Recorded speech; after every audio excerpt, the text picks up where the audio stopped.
No. See, here's the part. I don't know. So he advises her to play a deck. You tell me. And it's not the deck he's playing. It just so happens that his deck has a good matchup against hers. Well, the red-green aggro deck definitely has some game, but a lot of this is also playing to your strengths or archetypes you're more comfortable with or what have you. But Chris is so far, of course, off to a great start here at 4-0. Chris, you will, if you've followed our open coverage, if you've read his articles, you know that the beard he is growing out until he wins a tournament. And it has been a little while now, and you see the full majesty of Chris VanMeter's beard. Yeah. In all seriousness, though, both decks are pretty good decks. We're going to see the game start out. Chris VanMeter with a Thoughtseize. He does see 4 lands. It's double green, red, a Mutavault, the Domri Rod, Boon Satyr, and Gore-Clan Rampager. And the big thing, in my opinion, for red-green aggro to have in this matchup is a mana accelerant. It's important for it to jump ahead of mono black's removal and threat base. And so the hands where it has an Elvish Mystic, has a Sylvan Caryatid, are very different from the hands that don't. Yeah, well, this is one of the matchups where Thoughtseize is at its best. Remember, the green-red aggro deck, like most of these green-red monstrous decks, usually gets about 4 or 5 large threats a game. And the goal of the opposing deck is, can you deal with all 4 or 5 of them? And Thoughtseize always gets to hit one of them. That's why it's very strong, especially on turn 1, because he gets to choose which one he can't otherwise deal with. So Chris going to quickly put Chris to the test here. Playing a turn 2 pack rat, we'll see if he has a 3rd land. Yep, she has a turn 2 pack rat. For the turn, Charissa drew a Xanago, so she has another threat in hand, but she's going to have to face down this pack rat, as you said, and he does have the 3rd land. So Chris in a position to potentially run away with the game very quickly, as the regular green aggro deck doesn't have a lot of great answers to pack rat game 1. It can overload Mizium Mortars, but that's a little late to the party. And otherwise needs to fly over or overpower, neither of which are easy to do. Now, in this matchup, I want to ask, if you're Chris, if you actually go for the pack rat plan here, the rest of his hand is so strong against green-red. We see Desecration Demon and Double Devour Flesh for Chris. Both those cards are cards that are just excellent against green-red. Demon is probably your best creature, and 1-for-1 removal is so strong, especially when he's seen her hand. And it looks like he's not pack ratting this turn. Well, I think discarding the Gray Merchant is basically a freebie. And then from there, right, it depends what his draw steps are. Okay, yeah, he's gonna make the pack rat. He didn't want to trade it with Mutavault. But we'll see if he makes, 4 powers already pretty relevant. He's drawn another removal spell in Hero's Downfall. He does not have the 4th land, and that might make the decision for him. Yep. So he'll swing with the 2 rats. Also representing a Boon Satyr that was revealed to the Thoughtseize. Yep, so he knows about the Boon Satyr. Looks like he's willing to trade either the Hero's Downfall with the Boon Satyr or a pack rat with the Boon Satyr. Certainly he'd be fine trading a rat with the Mutavault, I think. Okay. It wouldn't be a trade, it's just eating one. So we do see Boon Satyr for Charissa. So VanMeter gets the choice. He can trade a rat for it, or trade the Devour Flesh for it, or trade the Downfall for it.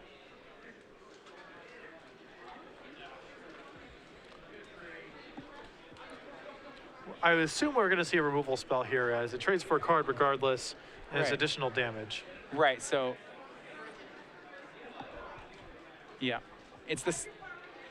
Yeah, it's really the same. I suppose casting Devour Flesh versus discarding Devour Flesh is exactly the same thing. Both of them put Charissa down to 18 and leave Chris with 2 pack rats. Right.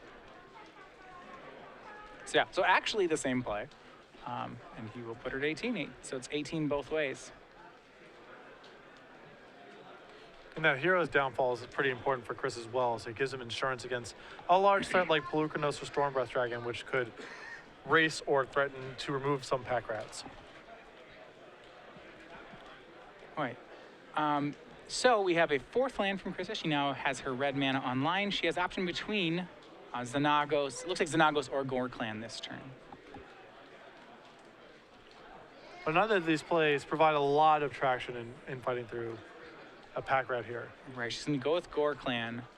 Chris is flush with answers for it, though. He does have, as we know, both the Downfall and the Devour Flesh. We probably will see Devour Flesh because of that Mutavault that's lingering. Chris does hit the land for the turn, though, so he gets to decide between removal spell or casting Desecration Demon. There's also an argument here for just not even bothering and building up pack rats, as that allows it to get outside of Mizium Mortar's range. He's going to go ahead and devour the Gore-Clan. And so it's a trade of 4 life. Gain 4, take 4. Chris is still 18-18. Yeah, I'm actually not a huge fan of that play, as it potentially opens Chris up to running red sources into Mizium mortars outpacing his pack rats, Right. I think I would have been happy to just sit on my hands and just make rats. Because once they get to 5/5s, then the red-green deck doesn't really have a lot of ways to get out. Well, this is why I think there's something to be said for just either you pack rat, like you're saying, or I think you play Desecration Demon. That's like a separate, right? That's a separate line you can take to just say, all right, I'll just hit you with this 6/6. Charissa does play Pelucranos, and we see another removal spell. This is a Hero's Downfall from VanMeter. Now he's able to start making inroads into the life total. It's now down to 14. We see his 2 remaining cards as a Demon and an Underworld Connections. There are 2 copies of Mizium mortars in Carissa's main deck. Yeah. But does not appear that there are any in hand. Right, so that's a pretty good, that's a good situation for Charissa. The other thing is main deck, she has almost no answers, I believe, to a Desecration Demon, other than fogging it and racing it. Yeah. Xenagos can kind of be an answer in some spots. Right. You can make a Storm Breath Dragon that's larger. There's some kind of sideways backdoor answers, but nothing that just kills a demon. Right. So Xenagos will come into play. It will make a 2/2 Satyr. And that should be all. She's going to go ahead and make the Elvish Mystic also. You have the option of holding it. And without a good attacking threat, this will give VanMeter some leeway to press his advantage. And his turn is Pack Rat. So VanMeter with 2 Pack Rats in play, 4 Swamps. He's facing down a Elvish Mystic, a Satyr token, a Xenagos, and a Mutavault, which cannot be activated. Those are the last threats that Charissa has right now. So if he can deal with these, he'll just be playing against the top of her deck. He has a couple routes he can do. He can continue to Pack Rat, he can make a Demon, or he can start drawing with Underworld Connections, currently contemplating which route he wants to take. Yeah, it's just hard to take a turn off of pack ratting once you've started. Right, so the swing of 2 Pack Rats, looks like they're both going at Xenagos, and Charissa is double chump blocking. That one locks in Chris to making another Pack Rat. And he's going to discard, it looks like Desecration Demon. He's looking at Connections and Demon. He's Connections, Demon, Pack Rat. One of them goes away to make a Pack Rat here. Yeah, right now Chris has to mull over, how do I want to start the game over in the event that Mizium mortars happens? Right, he's going to discard Demon, making a Pack Rat. And that will eat both the creatures. I mean, no, Charissa doesn't even have, she doesn't have triple red yet, actually. Well, Xenagos can potentially enable that. Right, she could activate Mutavault. Okay, then make a red. Okay, so she does have the triple red. She has actually the mountain in hand. So she's set up for mortars. Did not look like she drew it this turn. Looks like she has about 1 more turn to draw mortars. It's going to be Scavenging Ooze. And that's actually not too bad here. The graveyards are pretty flush with creatures. Yeah. VanMeter with a Desecration Demon and a Gray Merchant in his. Charissa with some Boon Satyrs and Elvish Mystic fodder that got gunned down earlier, so. Yeah, and she plays her last card out. That's a mountain. She has triple green in play, so the Ooze will actually be able to come a 5/5 and could give at least 1 turn's relief from Pack Rats. Well, would, if not for the fact that Chris had a 5th land and another Pack Rat here. So that's the 4th, and he can make a 5th. And this is the critical junction now where I don't think Chris wants to trade a rat this turn because, again, the last thing that he needs to be the only thing at this point he really needs to be concerned about, in my opinion, is Mizium mortars. So even allowing Charissa to trade that Ooze for one of the rats puts Chris in a position where, if Charissa does draw Mizium mortars, Chris could lose everything. All right, so it's a swing of 9. So yeah, you're saying she still should be making this trade. Yeah, I mean, it plays to her 1 out. Yeah. And for the same reason, I actually question this attack from Chris, because losing one of your rats here is very risky. Yeah, you'd rather just wait 1 turn and then have wait 1 turn and then the coast is clear. Exactly. So if she blocks and trades with an Ooze, she has a 1-turn shot at top decking Mizium mortars. The difficult thing is, even in that situation, Chris's final card is Underworld Connections. So well, Chris has to discard his last card in the sequence if he actually wants to trade with the Ooze. Okay. So he'll be on empty. So Mutavault and Satyr token will take 1 rat. Scavenging Ooze will block another one. I really like this play by Charissa. because this actually means that she gets 2 turns of possibly drawing mortars to answer the pack rats. Well, if Chris turns them into 5/5s, then yeah, the ooze trades with 1, And then they become smaller. and then they shrink. Yeah, and then the 4 power kills the other rat. So she's down to 3 rats and no cards, so she'll actually get 2 turns to draw mortars. Granted, she will go to 2 on the next attack. You know, things aren't great. yeah, Chris is doing a very good job of playing to her routes right now. Yeah, I really like how she's playing this. So Scavenging Ooze will start by eating 2 creatures. This is Pelucranos and Elvish Mystic. She's gonna go for the 3rd one, taking care of Gore Clan. So brings her up to 17, and Chris is locked into making the pack rat. So trades all over, and I believe that attack was at, we'll see, was it at her or Xenagos? I believe it went to Charissa. So the die has been cast here.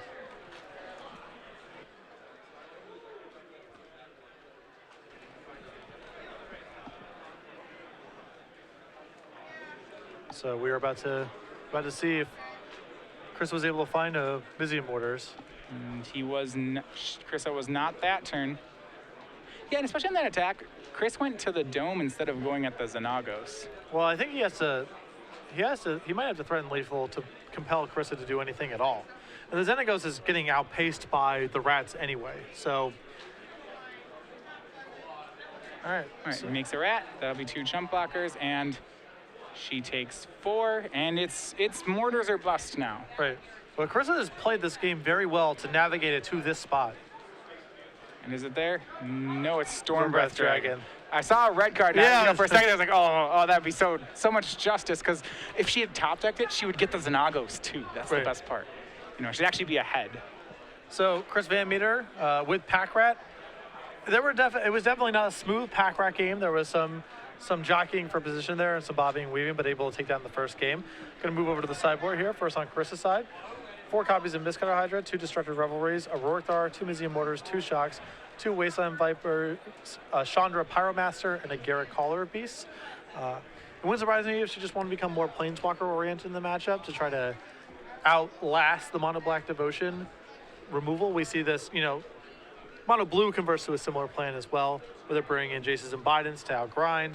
So more Planeswalkers and additional removal, I think, to answer Pack Rat is probably where Chris is going to want to go here. Yeah, each deck tries to become more like they already are. You know, Charissa needs her threats to hit even harder. Cards like Sylvan Caryatid become pretty bad in this matchup. She just wants more walkers, more things that can run away with the game. Similarly, Chris wants more removal. You know, he has 3 Lifebane Zombies, 2 Doom Blades, and you'd have to think that all of those are going to come in the matchup. Yep. He can even bring in Duress in this matchup. There are enough Planeswalkers in Charissa's deck that Duress is not a terrible idea. The question is how much he actually wants to board out. I think one of the cards he does not particularly like in the matchup is he has some Cures, Fricka's Cures in the main deck, which are not too live. Grey Merchant of Asphodel is also only okay in this matchup.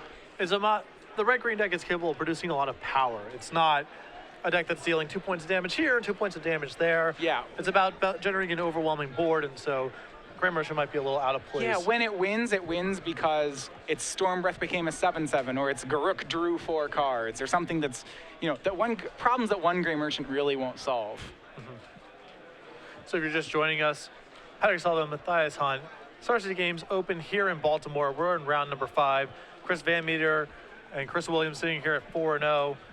Chris up a game, one of our top players in our Season 1 standings, another top player for currently the 2014 standings as well, where 8 invites to our Players' Championship the year get given out. And so, again, Chris trying to win a tournament. That enormous beard that you see has been grown since. Just keeps getting larger. He gets to shave when the tournament ends, or when he wins a tournament, rather. All right, so. Yeah, going into game 2, yeah, Charissa will be on the play. And like I said, I really was impressed with how she played that last game. I do think this matchup is difficult for the green-red aggro deck, though. Yeah. By and large, the issue is that she's playing threats and he's playing removal, and the removal all costs less than the threats. So he's usually a turn ahead. Right. However, he is pretty threat light, so Chris will get a lot of hands that don't involve doing anything proactive. And in those games, every planeswalker, every hit he takes from a creature that he can't contain for one turn, those all add up. So he needs to have removal backed by threats. It can't just be nothing but terminates. Or he needs to find a window which he can sneak an Underworld Connections in or something like that.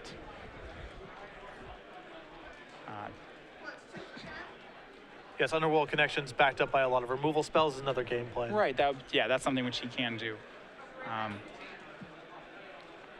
You know, in the same way that Grave Merchant doesn't really matter too much in the matchup potentially because it's all about overpowering, Underworld Connections potentially gets better for Chris after board. He can afford to take the points of damage because he's just worried about answering everything. He's not containing the board, yeah. Right. Additional random incremental points of damage do not matter very much. I think the scariest card for him is Garruk, Caller of Beasts, because he basically has to thought seize the card because, you know, when it comes down, it draws 3, so it's very hard to outgrind the card. That's one of the things. She has access to just 1, but she does have 1 in the sideboard, and that figures to be a very strong card. I know when we saw this deck in Indianapolis in the hands of Chris VanMeter and Brian Bronwyn, they actually had 1 Garruk in the main, which has, I guess, since then been moved to the sideboard. All right, so we are about to be underway with Game 2 here. Remember, both these players are 4-0 right now. We have a 10-round tournament. It will take 8 or probably 9 rounds, 9 wins to reach the top 8. So both players doing well so far, but still have a ways to go. Charissa with a beautiful hand here of Accelerants, Xenagos, and some removal spells. Yep, she goes Forest into Elvish Mystic. It's a good hand. It's a hand that's weak to a Thought Seize type effect, but can be pretty strong otherwise. And that's one of the worries. It's a turn 1 Duress from VanMeter. We see Stormbreath Dragon, Mizzium Mortars, Xenagos, and 2 more lands. It's possible that VanMeter really can just Duress and Thought Seize this hand to the point where it's no longer threatening. Yeah. Just trade 1 for 1 and let something like Desecration Demon wrap up the rest. Absolutely. So we have the Xenagos was taken there by VanMeter. Charissa's draw for the turn is another Forest. And she will play Temple Abandoned. That's looking for another threat. And the top card is not it. She will ship it to the bottom and swing 1. We'll see what kind of follow-up Chris has here, if he has access to potentially a turn 2 Pack Rat. He probably wants to get away from that game plan a little bit now, knowing that Charissa has Mizzium Mortars in hand. Yeah, he is certainly on the all threats plan. If you look at his hand here, he has Doomblade, Devour Flesh, Ultimate Price even being spent on Elvish Mystic there. He's trying to just contain development here. Yeah, well, by using Ultimate Price on the Elvish Mystic, it does mean that this Devour Flesh is now free to kill whatever it needs to. And we see a land from Charissa and no play. 3rd land from VanMeter, and now he has a threat. It's Lifebane Zombie. Did it find something to hit? No, it did not. Charissa has just drawn more lands. But this is a fine hand for Chris to be staring down right now. There's a Stormbreath Dragon that's easy to answer with a litany of removal in his hand. A Mizzium Mortars that he can kind of overpower. He doesn't really care that much about his Lifebane Zombie getting killed, and so... Yeah, so right now it's fine. She's going to Mortars the Lifebane Zombie, but Charissa now has a new game plan. Her top deck for that turn was Garruk, Caller of Beasts.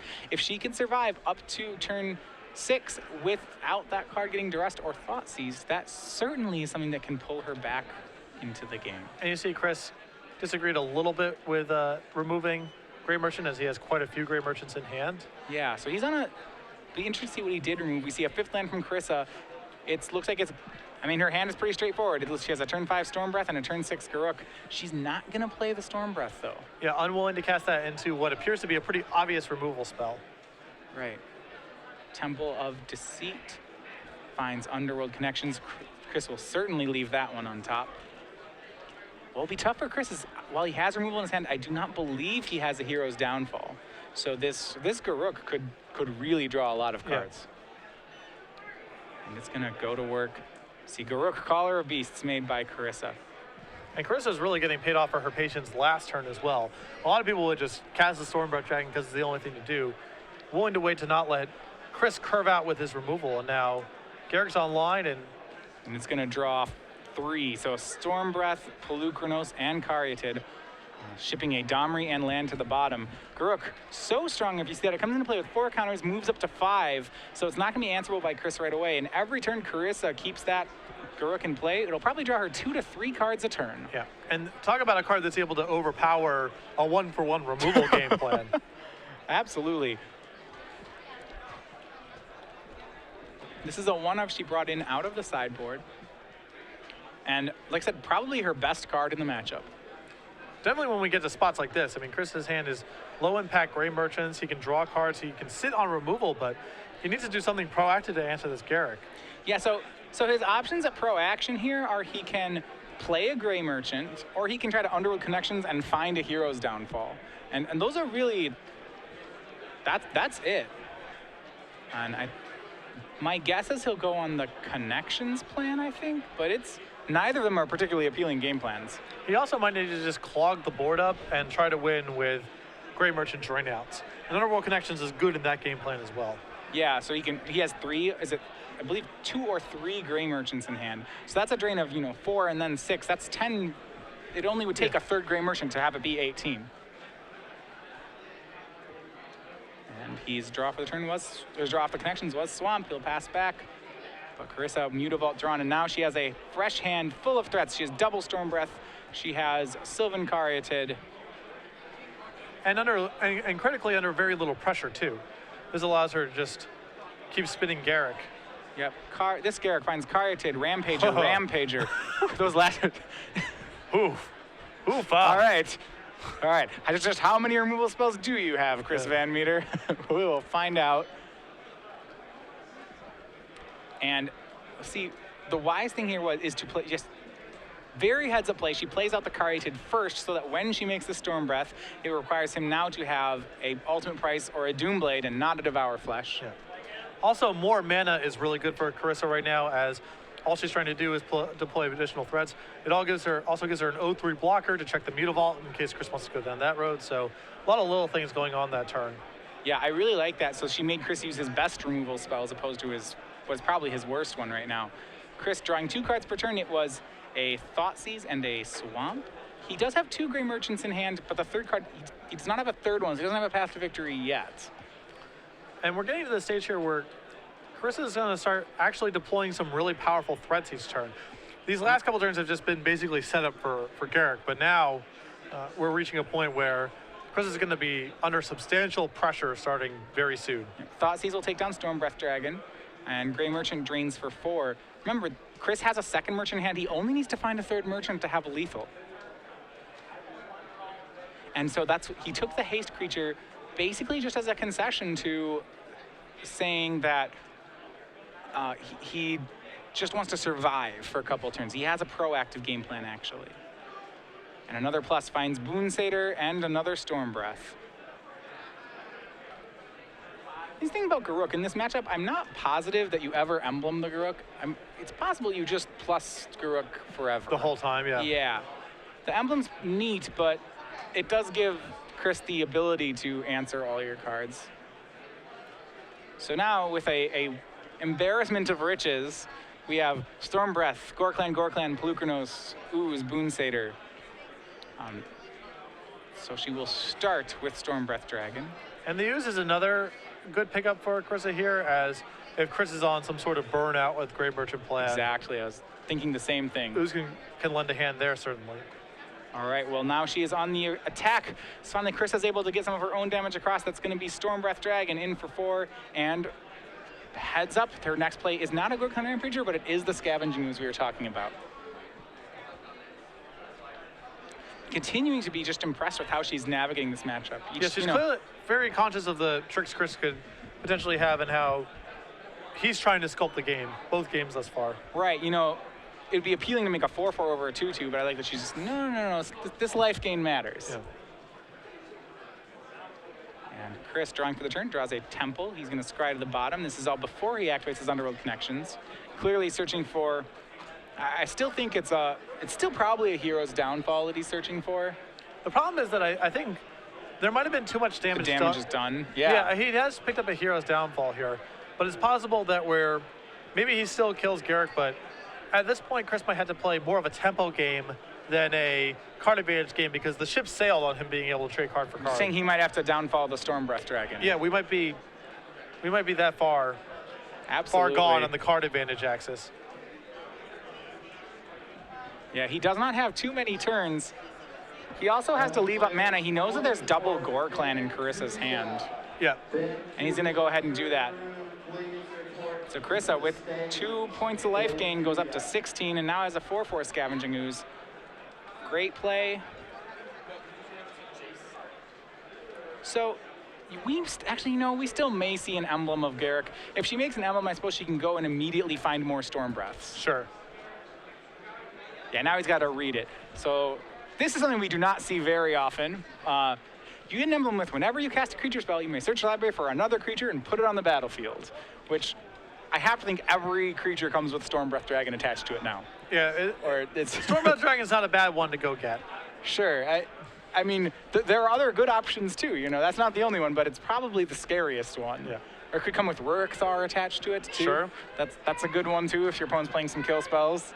Chris sliding over his cell phone, it appears, to represent a Garruk emblem. All right. Yeah, if Rurik Thar is still in the deck, that's probably where you lead, right? You start with the Rurik. That's where we'll start things. The best part is that Chris, to avoid taking 6 there, he has to downfall or something in response to the, once she shows him that his Rurik Thar, it's too late. Right. This all assumes that the Rurik Thar is actually in the deck here. I think I would board it in, right? If you're on the all threats plan. She's swinging before casting cards here, so it's no Storm Breaths yet. I mean, what this to me says is she's setting up for a kill next turn. She plays a bunch of creatures, finds things, then she can next turn make Storm Breaths, and that'll be the biggest swing possible. She even has some tricks in that she has 2 Boon Satyrs, so she can flash blockers. She can flash Rurik Thars into play and do a bunch of really There's a lot fun of things. angles. A lot of angles. Yeah. A lot of angles right now. She can make a lot of power worth of creatures. Yeah.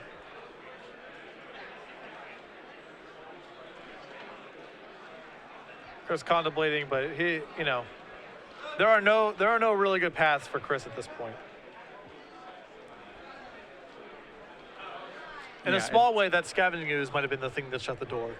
I completely agree. Actually, that was the card which once I saw it, I was like, now I don't think, because before we had a out of one more Gray Merchant, and that out's gone now.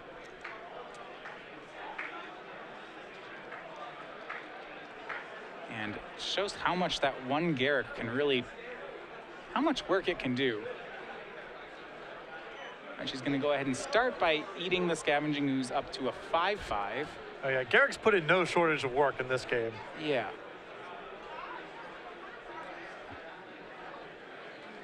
Again, if we're talking about Mono Black being a deck that is all about trading 1-for-1, Garruk has a way of blowing up that plan. She might try to kill him this turn. She's going to Blood Rush a Gore Clan Rampager. So it looks like there were no blocks. So that is right now 5. It's 13 damage being put through. And she's going to make it be lethal. She's going to eat the Gore Clan. Let's see. This should draw a kill spell from VanMeter.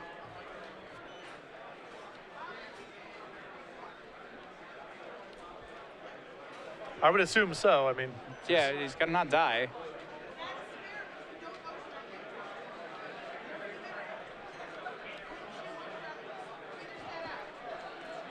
This is forcing him to use a removal spell on the Ooze as opposed to using it on the Storm Breath. All right, removal spell will be used there, so only 4 taken by VanMeter. That means he'll be at 10. Chris is going to devour flesh here. That will probably just hit a Mutavault or a Boon Satyr. I imagine, yeah, this may. Yep, hit Mutavault. Yep. Chris goes up to 20. I don't know if Chris is trying to run a trap here potentially with that Boon Satyr, but sacrificing the Mutavault is kind of a freebie at this stage. Yeah. And we'll see Sylvan Caryatid post-combat. And let's see if it's Rurik Thar, Storm Breath, maybe Pelucranos, tons of options. And it's Rurik Thar. That's enough for Chris. You could tell by how she was going through her deck, that she was just looking for the Rurik Thar. Yeah. So, Charissa ties it up here. Game 2 on the back of Garruk Caller Beast, so we'll be moving to a third game momentarily. Yeah. Do you think any sideboarding here changes on the play versus on the draw? Interesting, on the play versus the draw. Well, we already have seen that Chris likes the duresses in the matchup. And to be honest, I don't think the tempo of play versus draw matters too much in this matchup. It feels a lot like the text on the cards are the thing that matters, less about the tempo of the game. Actually, because of that, I'm surprised that, like, so when I've played this matchup a lot from the green-red side.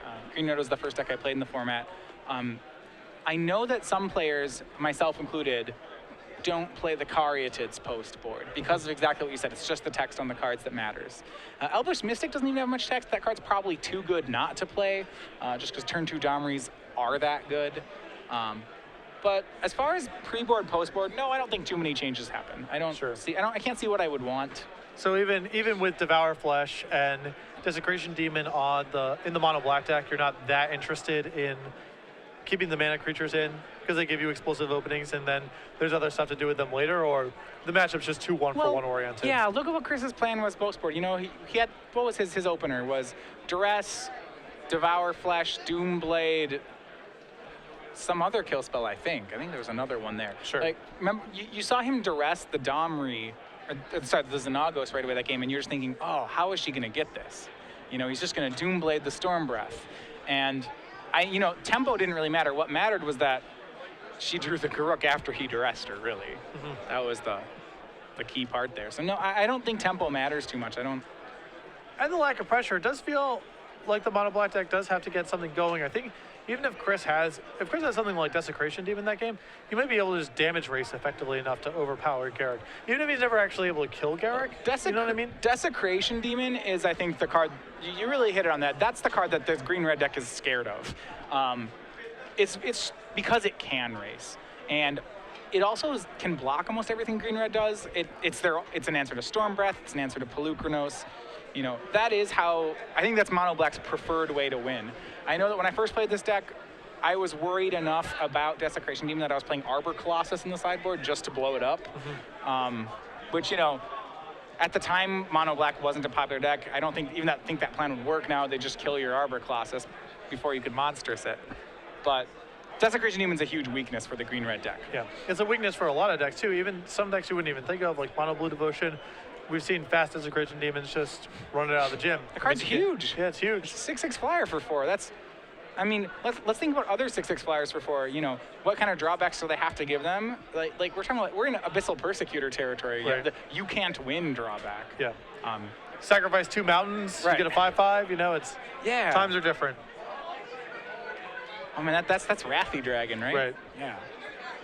I suppose you jump right to the red one, though. Yeah, I jumped to the one that I've played. Was he good? No. Okay. I mean, there were random spots where it was okay-ish, but no. Oh, I do believe it has a Pro Tour win under its belt. All right. 2 mountains is a lot, isn't it? It is a lot. It is quite a bit. I mean, Fire Blast is a fine card, though, right? Even though that has 2 mountains, but... Well, sacrificing 2 mountains isn't much of a cost on a card that is killing your opponent that turn. Right, you're right. You cast it when they're at 4, and you're like, well, I'm sacking 2 mountains. Armageddon myself as additional cost. You win you win the game. The Armageddon yourself as a cost isn't much of a cost in that spot. All right, both players have now drawn opening hands. We'll see where they are at. It looks like we are going to see a pair of keeps. VanMeter has kept a hand. Nope. Oh, just kidding. VanMeter drew 6 more cards. Or he's very aggressively running some shady action here on camera. He had a turn 1 Thoughtseize. I think his hand was a lot of lands and thought. I know he had land and Thoughtseize, but Charissa's going to go ahead and keep on 7, and I actually really like her keep.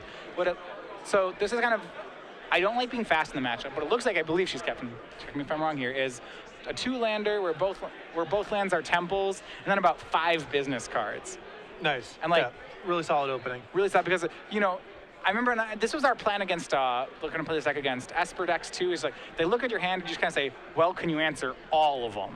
That's your challenge because if any one of these gets through, now it's bad news. And especially the Planeswalkers, right? Because those are threats that beget more threats. Right, Domri is the first one you win, and boy, they better take that one or they'll have to answer more. And Domri also fighting things, cuts off basically all non-Desecration Demon creatures as well. Yeah, that's what green-red does so well, is that of all the decks in the format, it definitely has the best access to Planeswalkers. You have Domri-Rad, Chandra Pyromaster, Xenagos, and Garruk Caller Beasts, all card advantage generating Planeswalkers. All right, and we are underway. It's a swamp led off with by Chris. And a stomping ground by Charissa. She has now it looks to be a pair of Domri Rads.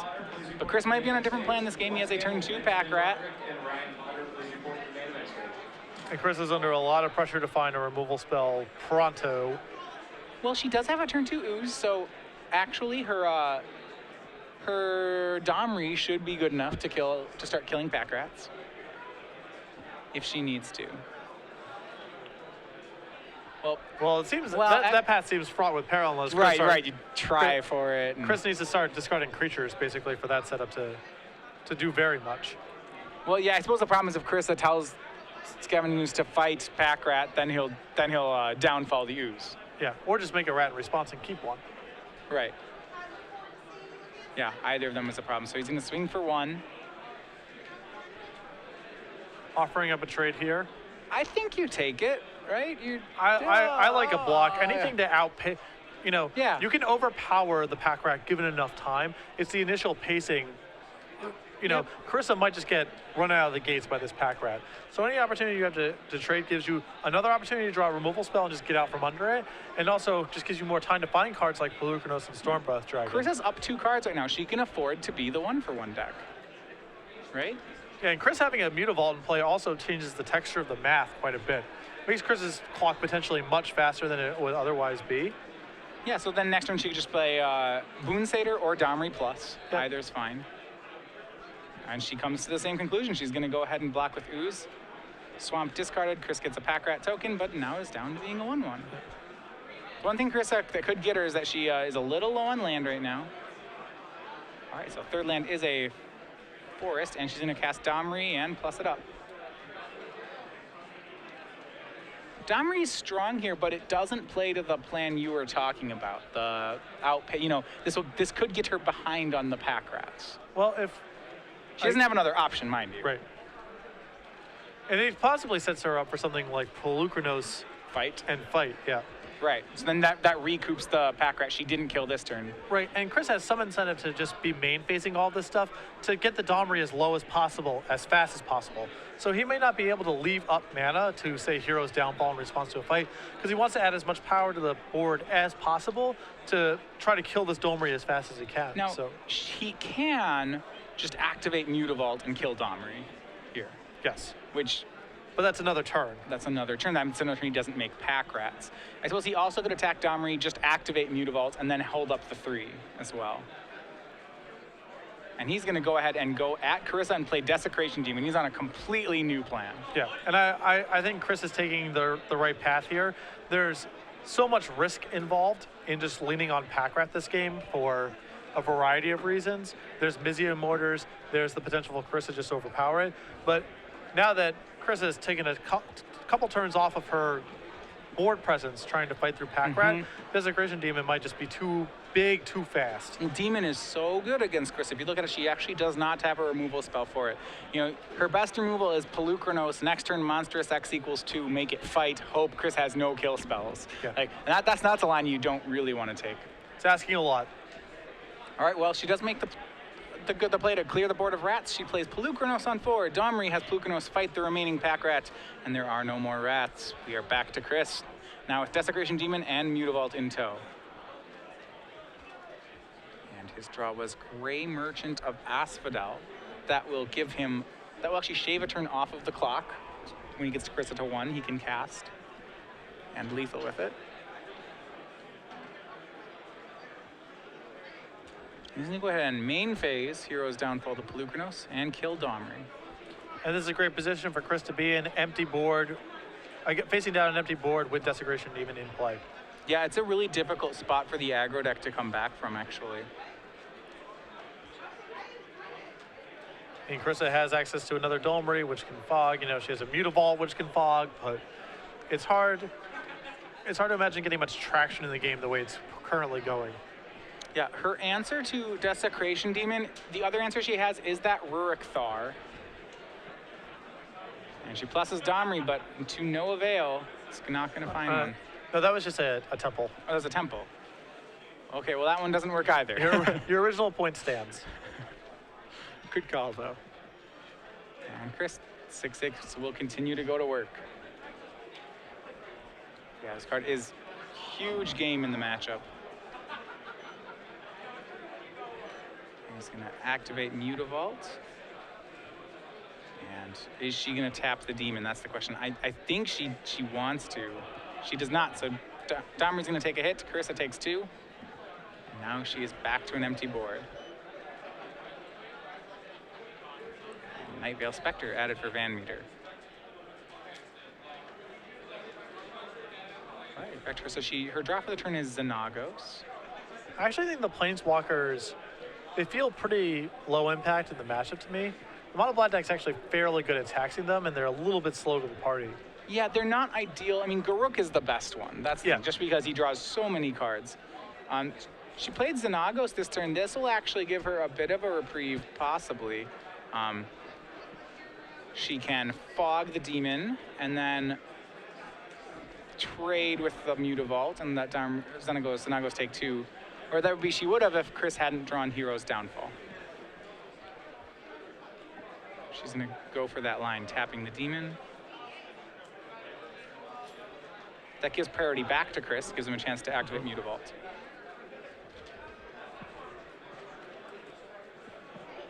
He's trying to figure out, though, there is some risk in using his last removal spell here. If his plan is, you know, use the Hero's Downfall on the Mutavault and clear out Xenagos, then, I mean, he has no removal spells left for the cards that might come off of the top of Charissa's deck. Now, of course, he's very far ahead. And right, you're saying he can just Night Veil attack the Xenagos and do potentially if he wanted to. I think he's happy to trade Mutavaults because Charissa has a lot of threatening 6-mana plays, but it is a big question about whether he wants to use his Hero's Downfall here in the event that Charissa animates the Mutavault. Right, he may just want to trade Mutavaults. Right. Yeah, I suppose he could always just downfall the Xenagos if he actually cared about it. Yeah. It's quite the insurance policy to have. Kill anything is a very nice insurance policy to have. Absolutely. And it looks like all of it was going at Charissa. Yeah. Charissa's just... And Boonsader off the top, and now downfall on Xenagos. And she's running out of turns to draw something.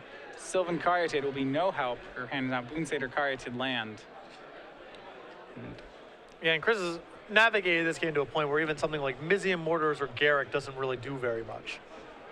Yeah, absolutely. She's too far behind on the board. I mean, Desecration Demon is really just that good. And it looks like she's shocked to play the Stomping Ground, presumably so that she can bestow onto the Sylvan Caryatid and make it a lethal blocker. The times, they are bleak. Yeah, that's a play you can make, and one you're gonna probably have to make. So can't be thrilled about it. Attention Magic players, we are now accepting signups for today's Legacy Open Trial. I remember Chris still has Grey Merchant in hand too, that's threatening a lot of damage. It's Grey Merchant right now threatens 7. So she does not need very many, he's not need much more to make it a lethal Grey Merchant. All right, Caryatid will tap down Desecration Demon. Maybe I will swing. Puts her to 9. Chris will get another card. And that is a temple. Black loves temples. They're very good in the deck. I'm sure Chris doesn't mind. No, it's okay if it doesn't make black mana. That's fine. And he's going to go ahead and cast Grey Merchant. That drains her down to 2. Chris up to 27. And now he has 4 lethal attackers next turn. I don't even think, does not seem like Mizium Mortars can even save. She has to draw Mortars. That doesn't do it either. Yeah, she has to.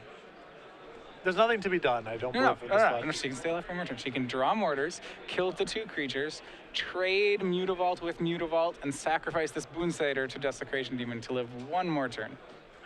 Sure. And then she probably dies the next turn, because I don't think there's a top deck you can get from there.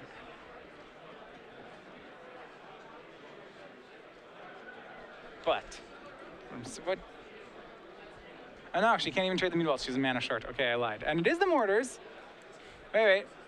Nope, still doesn't work. Okay. So 2 games to 1. Chris VanMeter defeats Charissa Williams. He moves to 5-0. Charissa valiantly fought in a very close match, but drops to 4-1. Definitely that one Garrick was critical in that second game.